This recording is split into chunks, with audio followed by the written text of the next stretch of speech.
Hello and good morning, dear students. Welcome to all of you for this online lecture session. I am Ms. Sonam Pawar and today we have continued our subject of Human Resource Management, and today's lecture we have discussed the various types of incentive schemes or plans. Okay, in today's lecture we have discussed the types of incentive schemes or plans. आपण या ठिकाणी human resource management या सब्जेक्टचा study करीत आहोत आणि आजच्या लेक्चर्समध्ये incentive schemes किंवा इन्सेंटिव्ह प्लॅन्सचे जे काही टाईप्स आहेत त्याचे जे प्रकार आहेत ते डिस्कस करणार आहोत. प्रिव्हियस लेक्चर्समध्ये आपण ऑलरेडी इन्सेंटिव्ह स्कीम्स किंवा इन्सेंटिव्ह प्लॅन्स म्हणजे काय, त्याचे मीनिंग, त्याचे काही डेफिनेशन्स आणि इन्सेंटिव्ह प्लॅन्स हे कशासाठी ठरवले पाहिजे, कशासाठी फ्रेम केले पाहिजे, त्याचे जे काही ऑब्जेक्टिव्ज आहेत ते देखील ऑलरेडी डिस्कस केले आहेत. आणि आपल्या इंडियामध्ये हे इन्सेंटिव्ह प्लॅन्सची गरज कशासाठी आहे, need for incentive plans in India, हे देखील आपण ऑलरेडी प्रिव्हियस लेक्चर्समध्ये डिस्कस केलेले आहेत. आणि आजच्या लेक्चर्समध्ये हे जे इन्सेंटिव्ह स्कीम्स आहेत किंवा प्लॅन्स आहेत त्यांचे जे टाईप्स आहेत त्यांचे डिस्कशन करणार आहोत.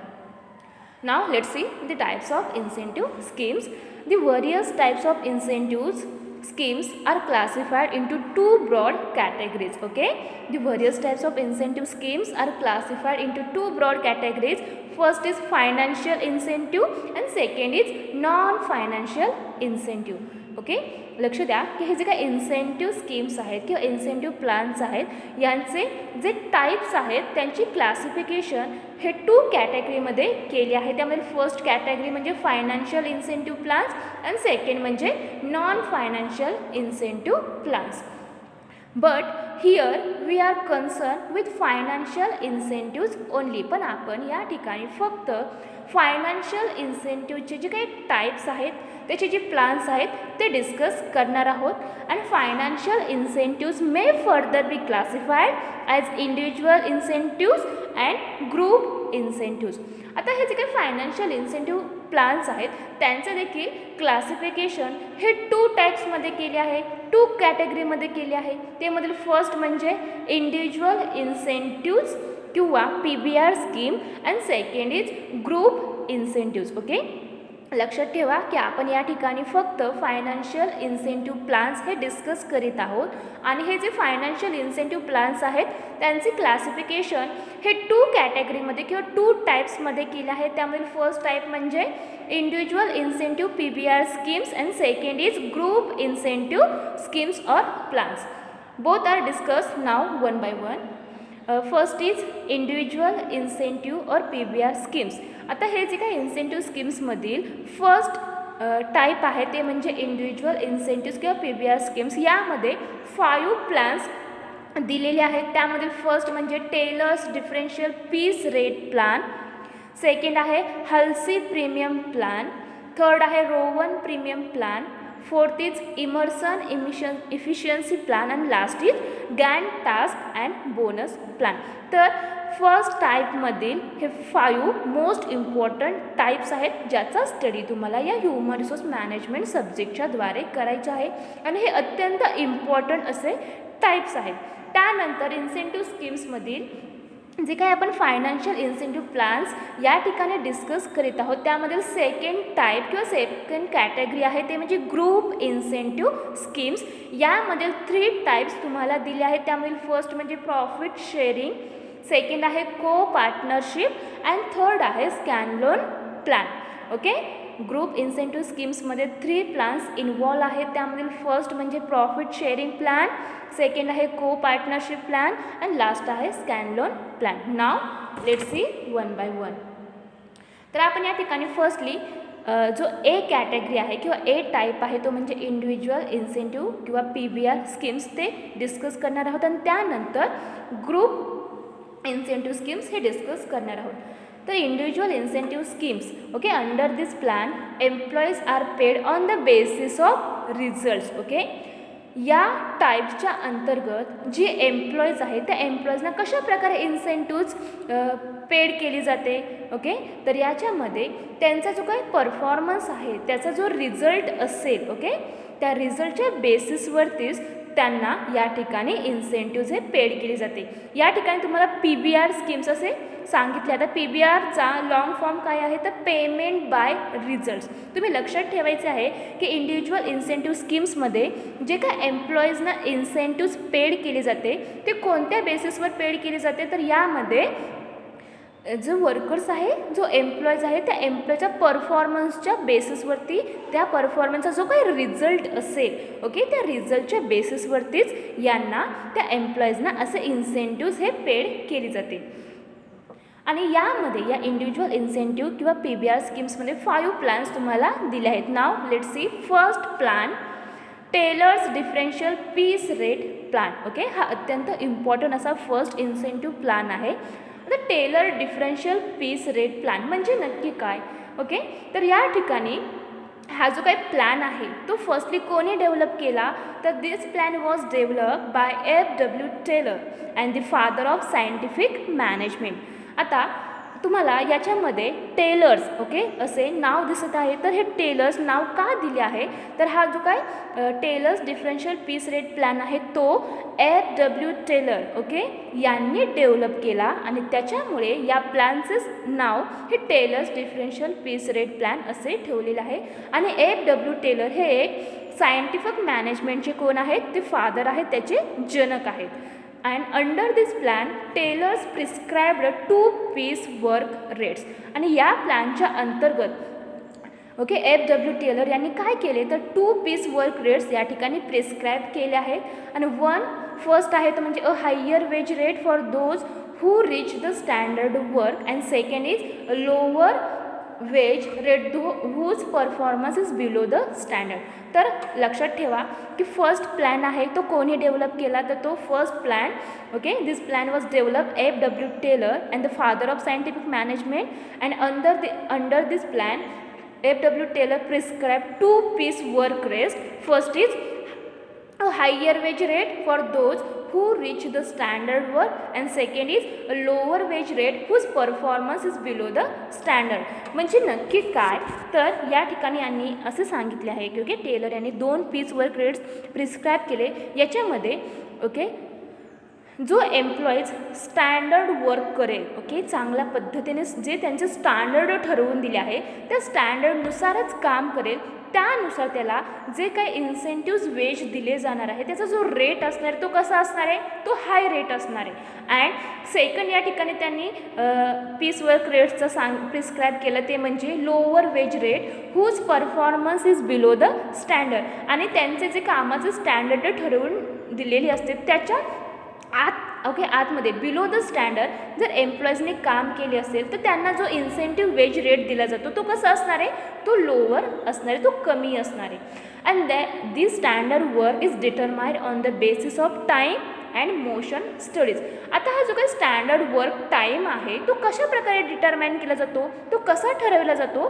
दिस standard work is determined on the basis of time and motion studies.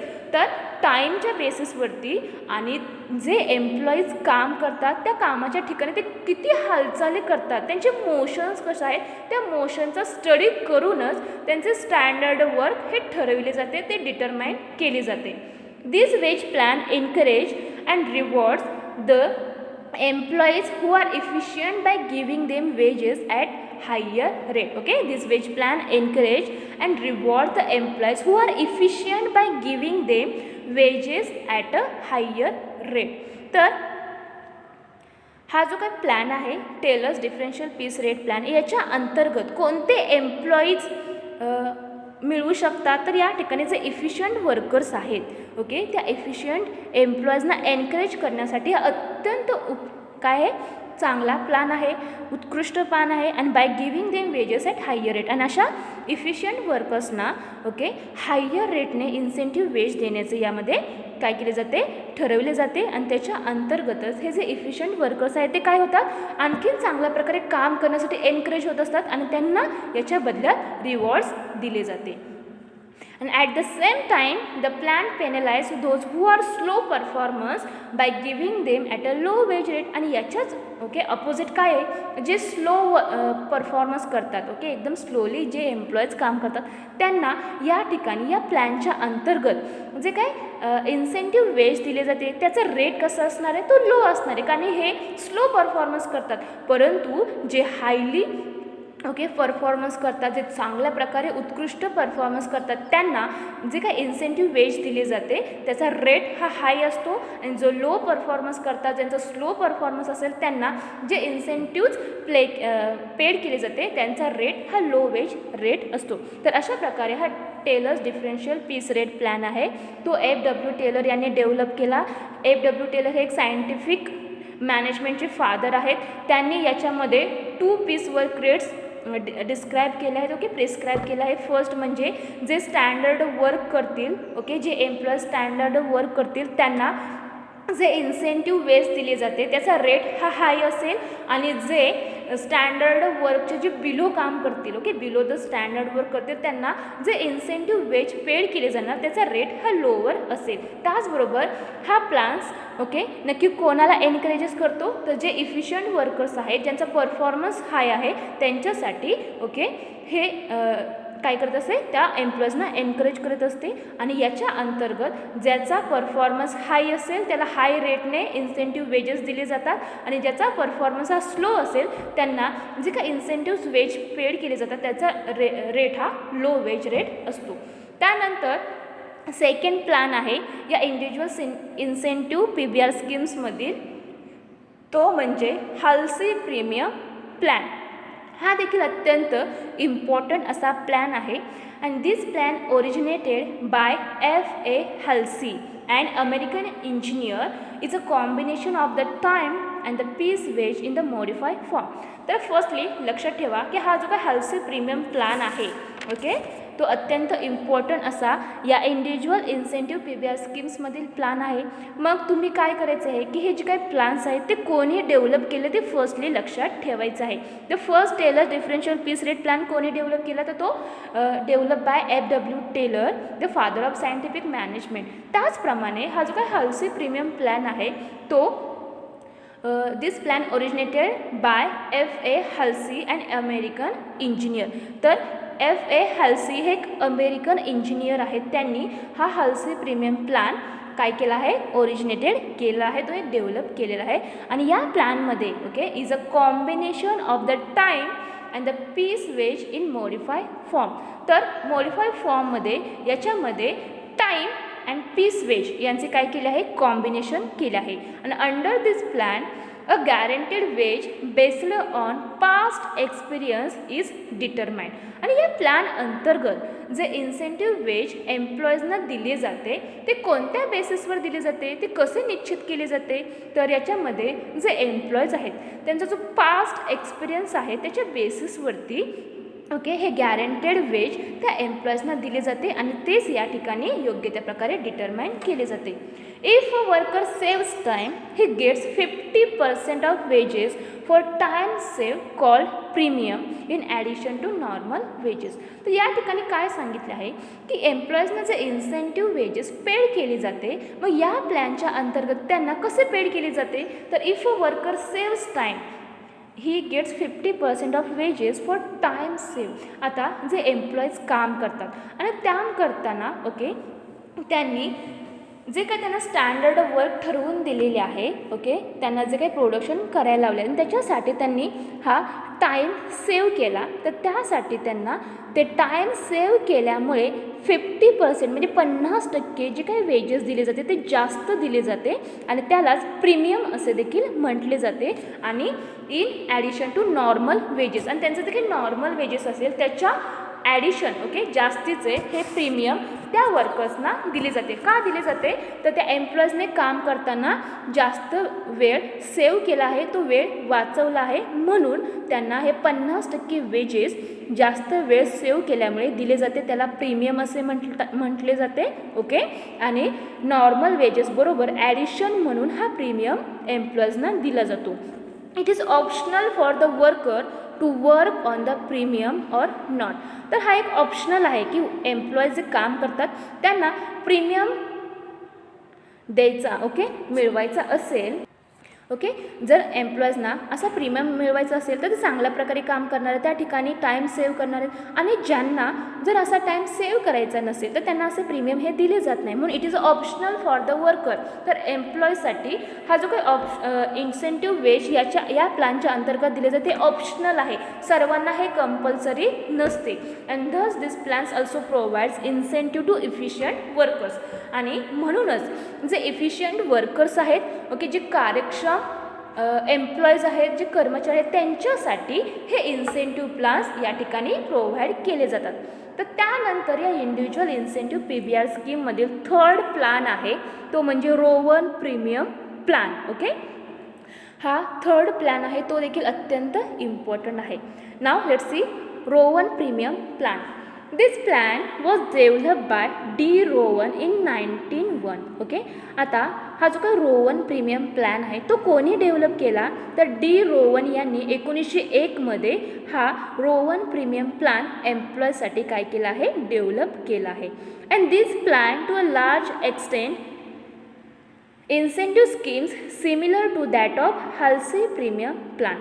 तर आपण आता हल्सी प्रीमियम प्लॅन पाहिला, ओके. त्याच्या बरोबरच हा जो रोवन प्रीमियम प्लॅन आहे तो अत्यंत इम्पॉर्टंट आहे.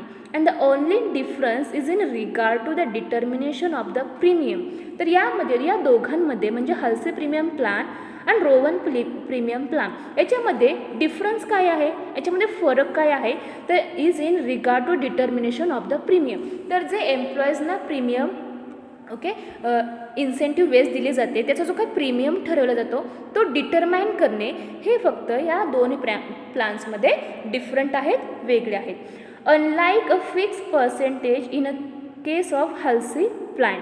तर हल्सी प्लॅनमध्ये काय केले जाते तर जी काही पर्सेंटेज ठरवलेले आहेत प्रीमियमचे ते त्या ठिकाणी फिक्स आहेत, but it considers premium on the basis of the proportion which the time save bears to the standard time.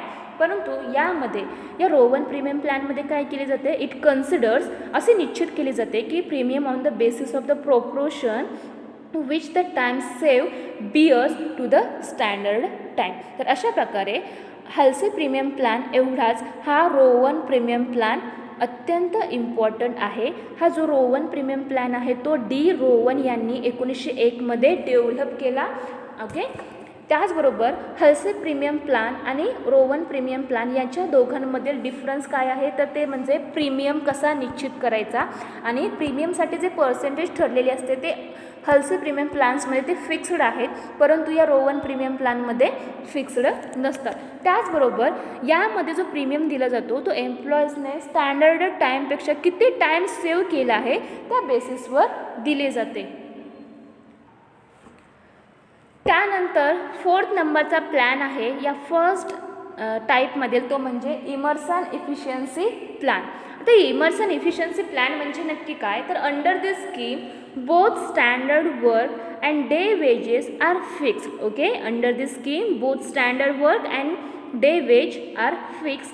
Bonus is paid on the basis of workers efficiency. तर लक्षात घ्या की हा जो काही इमर्सन इफिशियन्सी प्लॅन आहे तो individual incentive PBR स्कीममधील फोर्थ नंबरचा अत्यंत इम्पॉर्टंट असा प्लॅन आहे. आणि त्याचबरोबर under the scheme the both standard work and day wages are fix. तर यामध्ये स्टँडर्ड वर्क आणि डे वेजेस हे काय आहेत, फिक्स्ड आहेत.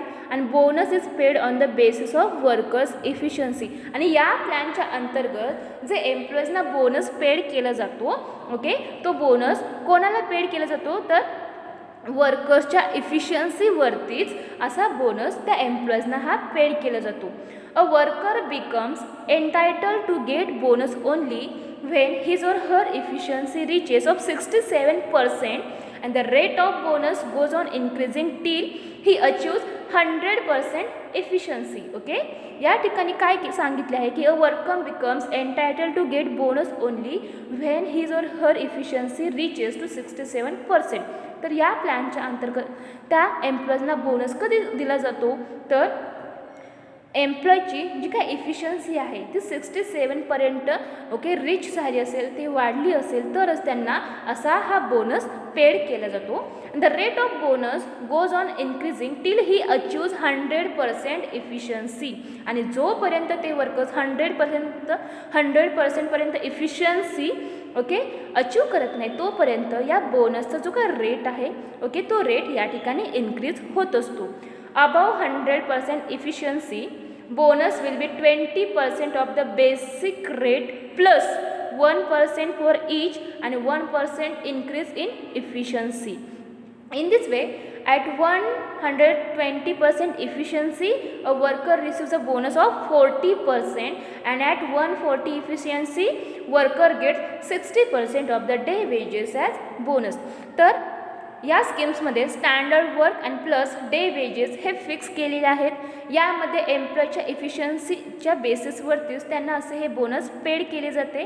आणि workers gets bonus only who okay when his or her efficiency reaches to 67%.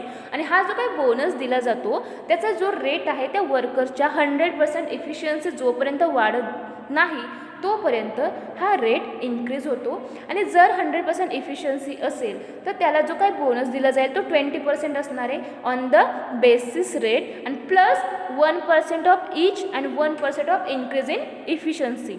If 120% efficiency असेल तर workers receive a bonus of 40%. जर 120% त्यांची इफिशियन्सी असेल त्यानंतर जो काही बोनस दिला जातो त्याचा रेट हा 40% असणार आहे. आणि जर एखाद्या वर्कर्सची इफिशियन्सी 140% असेल ओके 140% असेल तर त्याच्या इफिशियन्सीनुसार त्या वर्कर्सला 60% हा बोनस काय होईल पेड केला जाईल. तर अशा प्रकारे हे इमर्सन इफिशियन्सी प्लॅन्स देखील अत्यंत इम्पॉर्टंट आहे.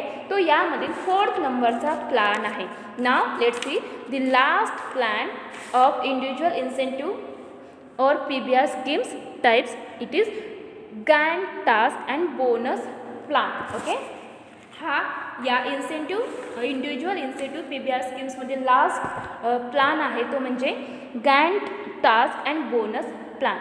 आता Gantt task and bonus plan म्हणजे नक्की काय, ह्याचे नाव कशावरून पडले तर this plan is devised by HL Gantt. Okay हा जो काय प्लॅन आहे okay Gantt task and bonus plan तो कोणी डिवाइज केला, तो कोणी आखलेला आहे तर तो HL गॅन्ट यांनी. ओके म्हणून त्यांचेच नाव या प्लॅन्सला दिलेले आहे. And this plan combines time piece wage and bonus. आता या प्लॅन्समध्ये time piece wage and bonus okay या तिन्ही गोष्टींचे कॉम्बिनेशन आहे.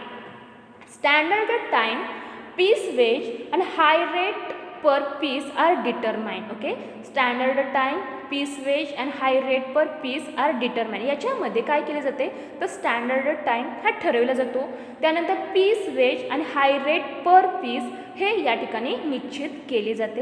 आणि a worker who cannot complete standard work within standard time he paid only the minimum guaranteed veg.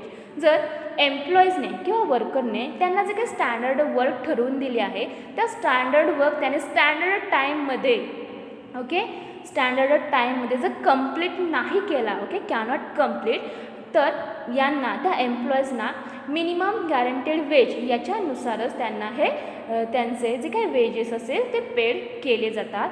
आणि worker performing up to the standard level of work gets time wage plus a bonus at the rate 20% of normal time wage. जर वर्करने standard टाईममध्ये standard work complete नाही केले तर त्याला केवळ minimum guaranteed wage हे पेड केले जाते. आणि जर वर्कर्सने स्टँडर्ड लेवलपर्यंत परफॉर्मन्स केला तर त्याला टाईम वेज ओके प्लस जो काही बोनस दिला जातो त्याचा रेट म्हणजे 20% हे नॉर्मल टाईम वेज बरोबर पेड केले जाते त्या एम्प्लॉईजना दिले जाते.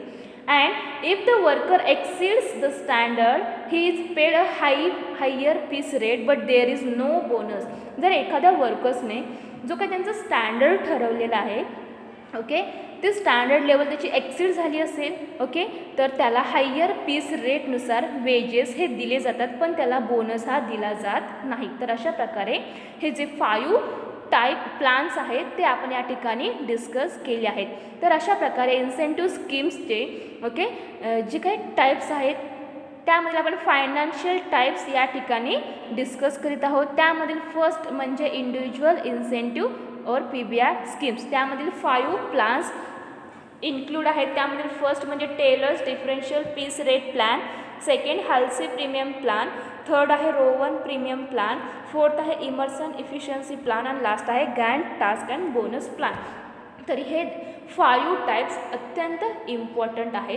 तर यामध्ये तुम्ही काय करायचं आहे, तर हा जो काही प्लॅन आहे तो कोणी डेव्हलप केला तो लक्षात ठेवायचा आहे. त्याचबरोबर या अंतर्गत या प्लॅनच्या अंतर्गत कशा प्रकारे एम्प्लॉईजना इन्सेंटिव्ह वेज हे पेड केले जाते. प्रत्येकाचा वेगवेगळा क्रायटेरिया आहे ते तुम्ही लक्षात ठेवायचं आहे. आणि त्याचबरोबर हा प्लॅन कधी डेव्हलप केला ते इयर देखील तुम्हाला लक्षात ठेवायचे आहे. तर यानंतर या इन्सेंटिव्ह स्कीम्समधील फायनान्शियल इन्सेंटिव्ह प्लॅन्समधील जो सेकंड टाईप आहे तो म्हणजे group incentive schemes.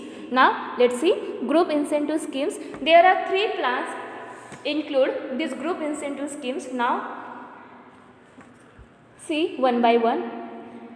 The incentive schemes can be applied on the group basis also, and group incentive schemes are appropriate where jobs are interdependent. Group incentive schemes are appropriate where jobs are interdependent and it is difficult to meaningfully measure individual performance, and group pressures affect the performance of the members of the group. The chief group incentive schemes are discussed here. First is profit sharing. Profit sharing means what? The concept of profit sharing emerged towards the end of the 19th century. तर आपण या ठिकाणी group incentive schemes मधील जे काही types आहेत, जे plans आहेत ते डिस्कस करीत आहोत. हा सेकंड फायनान्शियल इन्सेंटिव्ह स्कीम्समधील टाईप आहे तो म्हणजे ग्रुप इन्सेंटिव्ह स्कीम्स और प्लॅन्स. तर यामध्ये 3 प्लॅन्स तुम्हाला दिले आहेत. त्यामध्ये फर्स्ट आहे प्रॉफिट शेअरिंग. आणि group incentive schemes can be applied on a group basis also. तर ग्रुप बेसिसवरती देखील हा जो काही इन्सेंटिव्ह स्कीम्स आहे तो अप्लाय होत असतो. आणि group incentive schemes are appropriate where jobs are interdependent. आणि ज्या ठिकाणी त्यांचे जे काही काम आहे, जे जॉब्स आहे ते इंटरडिपेंडंट असेल त्याच ठिकाणी हा ग्रुप इन्सेंटिव्ह स्कीम्स ॲप्रोप्रिएट ठरत असतो. यामधील फर्स्ट प्लॅन तो म्हणजे profit sharing. The concept of profit sharing emerged toward the end of the 19th century, and profit sharing, as the name itself suggests, is sharing of profit of organization among employees. The International Cooperative Congress, held in Paris in 1889, considered the issue of profit sharing and defined it as an agreement, formal or informal, freely entered into by which an employee receives a share fixed in advance of the profit. तर यामध्ये profit sharing म्हणजे नक्की काय, तर जे employees आहेत त्या एम्प्लॉईजना या ठिकाणी प्रॉफिटमधील शेअर मिळत असतो. आणि इंटरनॅशनल कोऑपरेटिव्ह काँग्रेस ही 1889मध्ये पॅरिसमध्ये ऑर्गनाईज केली. यामध्ये त्यांनी प्रॉफिट शेअरिंगमधील जे काही इश्यू असतील ते इश्यू त्याने डिफाईन केले आणि त्याच्यामधून an agreement, formal or informal, freely entered into by which an employee receives a share fixed in advance of the profits. The basic rationale behind profit sharing is that the organizational profit is an outcome of the cooperative efforts of various parties. Employees should also share in profits as shareholders share by getting dividend on their investment. Employees should also share in profits as shareholders share by getting dividend on their investment, that is share capital. And the very purpose of introducing profit sharing is to strengthen the loyalty of the employees to the organization. तर जी organisation आहे, जी संघटना आहे, त्यामध्ये जे employees काम करतात त्या एम्प्लॉईजना या ग्रुप इन्सेंटिव्ह स्कीमच्या माध्यमातून काय होत असते, प्रॉफिट हा शेअर केला जातो. त्याचबरोबर जे शेअर होल्डर्स असतात, जी कंपनी असेल, जी ऑर्गनायझेशन आहे, त्याचे जे शेअर होल्डर्स आहेत त्या शेअर होल्डर्सच्यामध्ये जो काही शेअर असेल, जो प्रॉफिटमधील शेअर असेल तो या एम्प्लॉईजबरोबर काय केला जातो, शेअर केला जातो. अँड यांना by getting dividend on their investment, आणि त्यांनी जी काही इन्व्हेस्टमेंट केलेली असते त्या इन्व्हेस्टमेंटमधील जो डिव्हिडंड असते तो शेअर होल्डर्सना मिळत असतो. आणि तोच शेअर होल्डर्स काय करतात, या एम्प्लॉईजबरोबर हा जो काही प्रॉफिट असेल तो शेअर करीत असतात. मग असा प्रॉफिट त्या एम्प्लॉईजबरोबर का शेअर केला जातो? तर firstly the very purpose of introducing profit sharing is to strengthen the loyalty of the employees to the organization. तर जी ऑर्गनायझेशन आहे त्या ऑर्गनायझेशनच्या प्रती त्या एम्प्लॉयची लॉयल्टी ओके वाढवावी यासाठी and thus the profit sharing is regarded as a stepping stone to industrial democracy. यामध्ये okay both the share of profit to be shared by employees and mechanism for its distribution are determined in advance and also made known to the employees. And Metzger has classified this into 3 categories. First is current, second is deferred and third is combination. तर याच्यामध्ये okay हा जो काही profit share केला जातो ते मेट्झगर यांनी त्यांचे क्लासिफिकेशन हे 3 कॅटेगरीजमध्ये केले आहे. त्यामध्ये फर्स्ट म्हणजे करंट, सेकंड आहे डेफर्ड आणि थर्ड आहे ते म्हणजे कॉम्बिनेशन. आता करंटमध्ये काय केलं जातं, कशा प्रकारे प्रॉफिट हा शेअर केला जातो, तर under this form profits are paid to the employees in cash or by cheque okay or in the form of stock option immediately after the determination of profits. तर या फॉर्मच्या अंतर्गत जे एम्प्लॉईज आहेत त्या एम्प्लॉईजना जो काही प्रॉफिटचा शेअर ओके प्रॉफिट हा शेअर केला जातो तो आयदर कॅश किंवा चेक किंवा स्टॉक ऑप्शन ओके या तिन्ही ऑप्शनमध्ये त्यांना हा पेड केला जातो आणि इमिडिएटली ओके जेव्हा प्रॉफिट डिटरमाइन केला जातो त्याच्यानंतर लगेचच इमिडिएटली त्या एम्प्लॉईजना असा प्रॉफिटमधील शेअर हा कॅशच्या स्वरूपात, चेकच्या स्वरूपात किंवा स्टॉकच्या स्वरूपात त्यांना काय केला जातो, पेड केला जातो. मग डेफर्ड फॉर्ममध्ये नक्की कशा प्रकारे एम्प्लॉईजना प्रॉफिटमधील शेअर हा पेड केला जातो, तर profits are credited to employees accounts to be paid at the time of retirement or at a time of his dissociation from organization due to the reasons like disability, death, severance, withdrawal from employment etc. तर या डेफर्डच्या अंतर्गत त्या एम्प्लॉईजना कशा प्रकारे प्रॉफिटमधील share हा paid केला जातो, तर फर्स्टली ते जे काय एम्प्लॉईज आहे त्या एम्प्लॉईच्या अकाउंटवरती हा प्रॉफिट क्रेडिट केला जातो ओके. पण कधी क्रेडिट केला जातो, at the time of retirement or at the time of his dissociation from organization okay. ते जेव्हा एम्प्लॉईज रिटायर होतात त्यावेळेस किंवा एखादा एम्प्लॉईज डिसेबल झाला असेल ओके, त्यानंतर काय त्याची डेथ झाली असेल ओके किंवा त्याने विड्रॉल फ्रॉम एम्प्लॉयमेंट जर केला असेल तर ओके अशा वेगवेगळ्या रिझन्सच्या अंतर्गतच त्या एम्प्लॉईजना त्यांचे जे काय प्रॉफिटमधील शेअर असेल ते हे पेड केले जाते, त्यांना हे दिले जाते. कधी दिले जाते, तर जेव्हा एम्प्लॉईज हा रिटायर होतो त्या रिटायरमेंटच्या वेळेस त्याच्या अकाउंटवरती डायरेक्टली ते क्रेडिट केले जातात. किंवा एखादा एम्प्लॉईची डेथ झाली असेल, एखादा एम्प्लॉई हा डिसेबल झाला असेल तरच, आणि एखाद्या एम्प्लॉईजने विड्रॉल फ्रॉम एम्प्लॉयमेंटचा जो काही फॉर्म आहे ओके त्यांनी विड्रॉ केला असेल तरच त्याला असे प्रॉफिट हे डेफर्डच्या माध्यमातून शेअर केले जाते. आणि थर्ड आहे ते म्हणजे कॉम्बिनेशन. तर प्रॉफिट शेअरिंग करताना या तिन्ही फॉर्मचा वापर केला जातो आणि मेट्झबर्ग यांनी याचे तिन्ही फॉर्ममध्ये क्लासिफिकेशन केले आहे. त्यामध्ये फर्स्ट आहे करंट फॉर्म, सेकंड आहे डेफर्ड फॉर्म आणि थर्ड आहे कॉम्बिनेशन फॉर्म.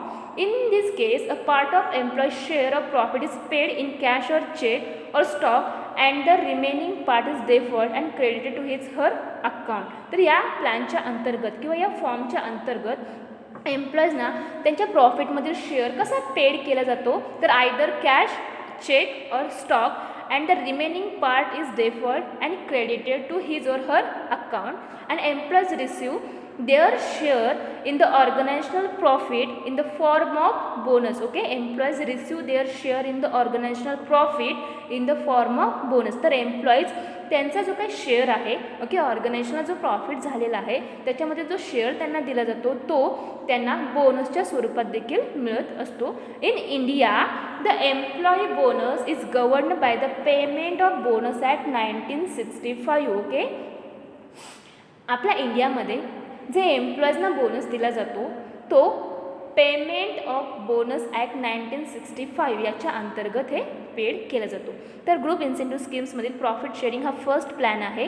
त्यानंतर सेकंड आहे तो co partnership okay. In a way co partnership is an improvement over profit sharing In this scheme, employees also participate in the equity capital of a company. Okay, in this scheme, employees also participate in the equity capital of a company, and they can have shares either on the basis of cash payment or in lieu of other incentives payable in cash like bonus.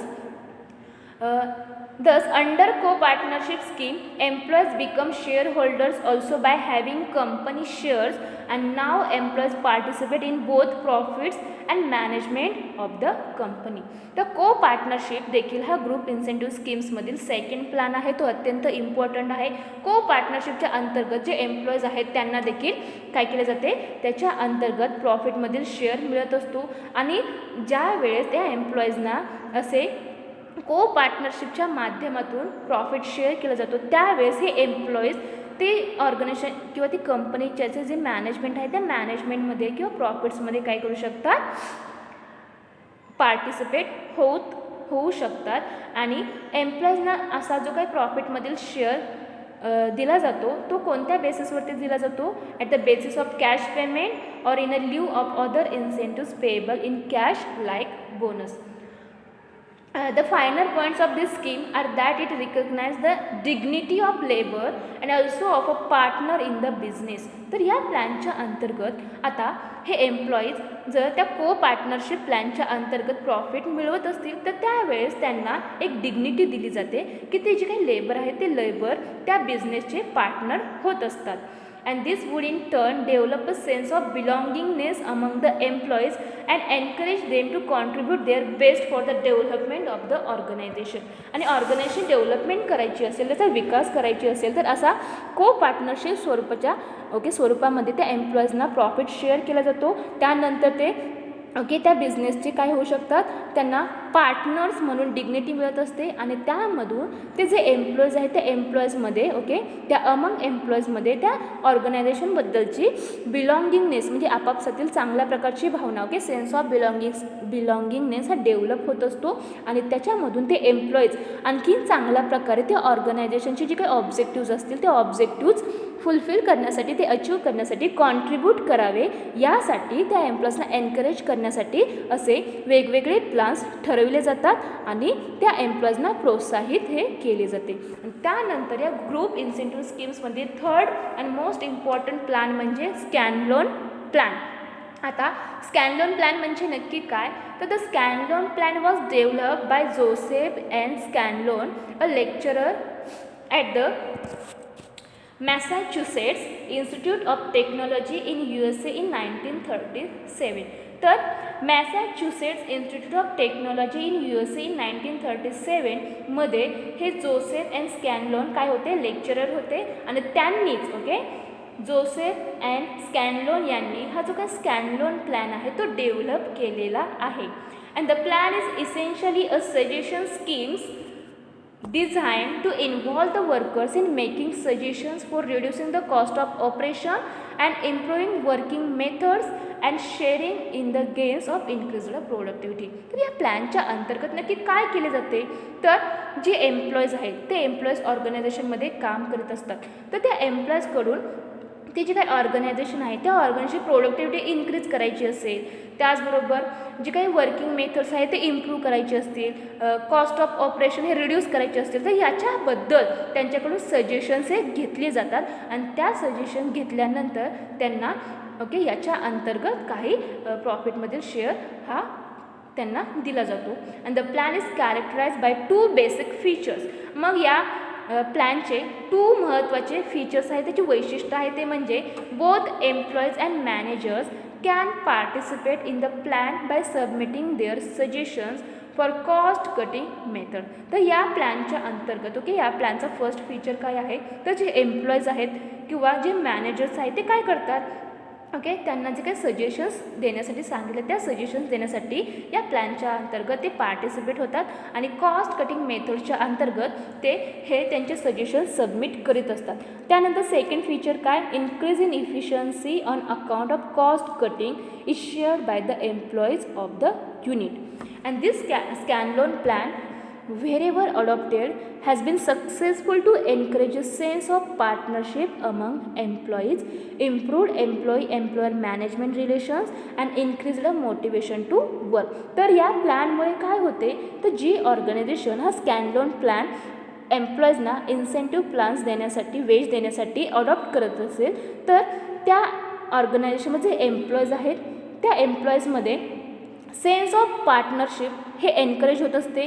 त्याचबरोबर employees and employer, okay, employ आणि management या तिघांमधील जे relations असतील ते relations improve होण्यासाठी, ते सुधारण्यासाठी देखील याची मदत होत असते. And increase the motivation to work, आणि एम्प्लॉईजने जास्तीत जास्त काम करावे, त्यांनी कॉन्ट्रीब्युशन ऑर्गनायझेशनमध्ये द्यावे, यासाठी त्यांना प्रेरणा मिळत असते आणि असे मोटिवेशन लेवल देखील त्या ठिकाणी इन्क्रीज होण्यास मदत होत असते.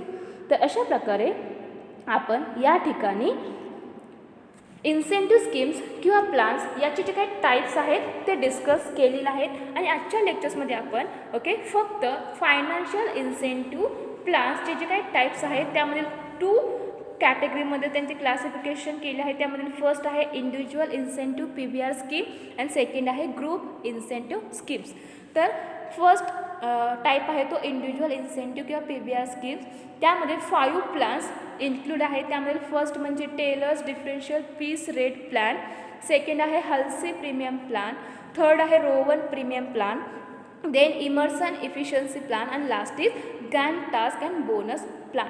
तर या इंडिव्हिज्युअल इन्सेंटिव्ह स्कीमच्या थ्रू कशा प्रकारे त्या एम्प्लॉईजना इन्सेंटिव्ह वेज दिले जाते, तर त्यांचा जो काही परफॉर्मन्स आहे त्या परफॉर्मन्सच्या रिझल्टवरतीच त्यांना अशा प्रकारचे इन्सेंटिव्ह वेज हे दिले जाते, त्यांना पेड केले जाते.